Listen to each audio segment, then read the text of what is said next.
तो उत्तर प्रदेश में हो रही कार्रवाई पर महाराष्ट्र से लेकर जम्मू कश्मीर तक राजनीतिक प्रतिक्रियाएं देखने को मिल रही हैं। उमर अब्दुल्ला ने यह आरोप लगा दिया कि उनके साथ भेदभाव किया जा रहा है। अगर ऐसा ना हो तो क्या हो जाता, सुनिए।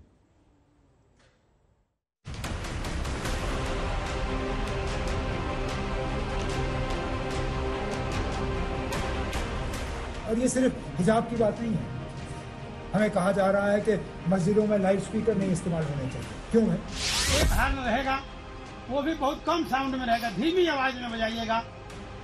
जब यूपी में कायदे कानून के लिहाज से कथित तौर पर धर्मनिरपेक्ष रूप से लाउड स्पीकरों को हटाने की कार्रवाई हो रही है, तब पूर्व मुख्यमंत्री और नेशनल कॉन्फ्रेंस नेता उमर अब्दुल्ला इसे एक धर्म विशेष के खिलाफ कार्रवाई बता रहे हैं। सुनिए।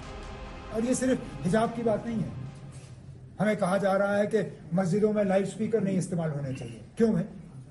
अगर बाकी जगहों पे लाउड स्पीकर होते हैं तो मस्जिदों में क्यों नहीं?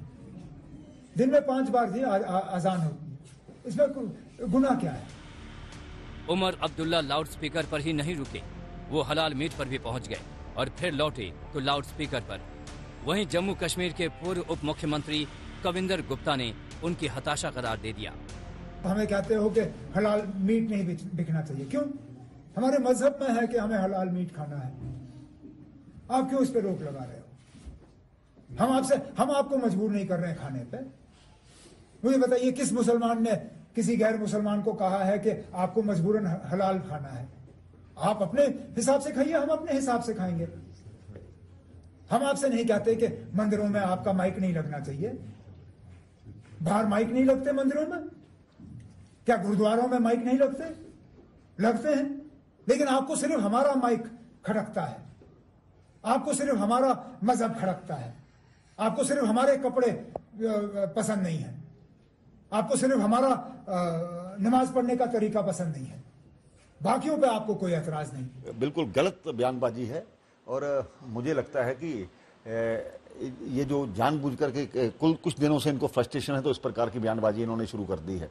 जो कहीं भी रूल बनता है वो सभी के लिए बनता है और सब जगह हो रहा है, और किसी पर्टिकुलर जगह के लिए ऐसी बात कहना तो गलत है। ठीक है, पिछले दिनों कुछ इस प्रकार की घटनाएं हुई थी जहां पर वो मस्जिद से ऐलान किया गया कहीं जो दंगे फसाद का, तो उस पर रोका होगा, तो इसमें गलत नहीं। लॉ एंड ऑर्डर सभी के लिए। वहीं असल विवाद तो उमर अब्दुल्ला के उस बयान पर हो रहा है जो उन्होंने इसके बाद दिया।